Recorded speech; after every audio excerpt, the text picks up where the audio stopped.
Shalom Bapak Ibu Saudara yang dikasihi Tuhan. Seri pengajaran hari ini berjudul Dibaptis dalam Kristus. Harus jujur diakui, meskipun kebanyakan orang percaya sudah ambil bagian dalam baptisan air, bahkan sudah menerima pengajaran terkait dengan baptisan, namun hidupnya belum sepenuhnya mencerminkan orang yang sudah baptis. Ini tentu menyedihkan. Bayangkan kalau Tuhan Yesus tahu, tentu ia sedih, bahkan harusnya marah karena merasa dipermainkan. Dan kita tentu tahu dan percaya bahwa memang Tuhan tahu akan hal itu, saudara. Harusnya kita malu dan berubah. Tetapi faktanya kita tidak ambil pusing, kita tidak peduli, dan kita aman-aman dan nyaman saja. Terkait hal itu, firman Tuhan berkata dalam Roma 6 ayat 3-4, demikian. Atau tidak tahukah kamu bahwa kita semua yang telah dibaptis dalam Kristus telah dibaptis dalam kematiannya?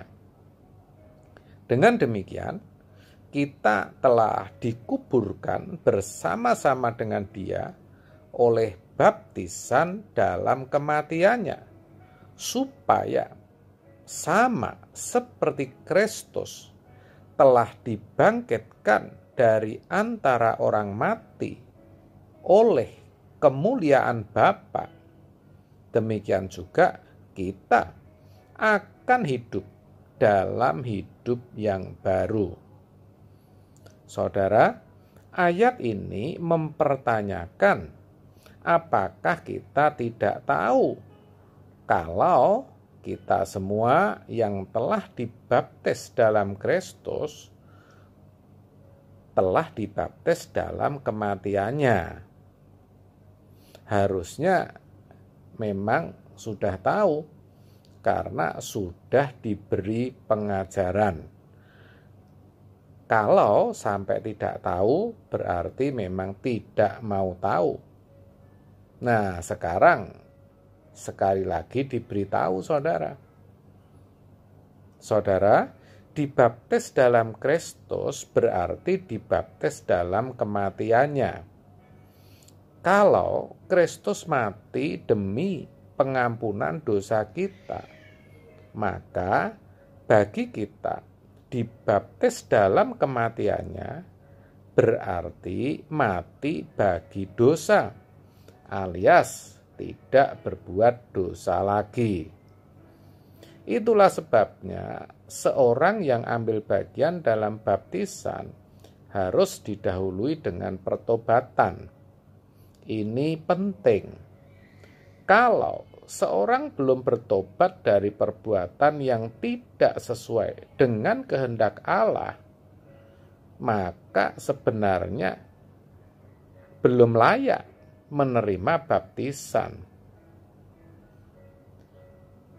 Karena yang namanya pertobatan itu mutlak dialami orang yang hendak dibaptis, maka biasanya ia diberi pengajaran terlebih dahulu tentang Kristus, khususnya keselamatan di dalam Kristus.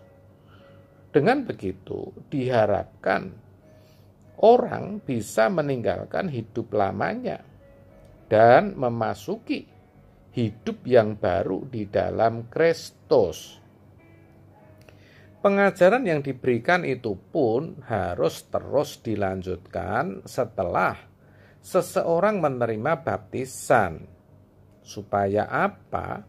Supaya ia bisa tetap hidup dalam kesucian Allah, alias tidak berbuat dosa lagi. Maka firman Tuhan berkata dalam Matius 28 ayat 19 sampai 20 demikian. Karena itu, pergilah, jadikanlah semua bangsa muridku, dan baptislah mereka dalam nama Bapa dan Anak dan Roh Kudus, dan ajarlah mereka melakukan segala sesuatu yang telah kuperintahkan kepadamu, dan ketahuilah aku menyertai kamu senantiasa sampai kepada akhir zaman. Jelas dikatakan, jadikan sekalian bangsa muridku dan baptislah. Lalu perhatikan, ajarlah mereka. Sebelum dibaptis harus dimuridkan, artinya harus diajar. Tetapi sesudah dibaptis juga dikatakan ajarlah, yang artinya harus tetap diberi pengajaran. Semua itu tujuannya supaya setelah dibaptis dalam Kristus, seseorang juga dibaptis dalam kematiannya, alias mati bagi dosa dan tidak berbuat dosa lagi. Itu semua adalah tanggung jawab setiap orang yang hendak ambil bagian dalam baptisan, tetapi sekaligus merupakan tugas gereja, yaitu marturia, bersaksi, di mana gereja harus melahirkan komitmen untuk memberitakan dan menyaksikan berita keselamatan kepada semua makhluk. Sayang sekali, seringkali hal ini tidak mendapatkan perhatian yang serius, baik dari orang yang telah dibaptis ataupun dari pihak gereja. Akibatnya, kekristenan hanya menjadi status belaka. Memang melalui metode penginjilan yang beraneka ragam itu, akhirnya banyak orang yang digiring menjadi orang Kristen dengan KTP Kristen, tetapi faktanya tidak menjadikan orang tersebut menjadi serupa dengan Yesus, sehingga bisa beroleh keselamatan atau bisa dikembalikan ke rancangan semula. Sungguh ironi, saudara.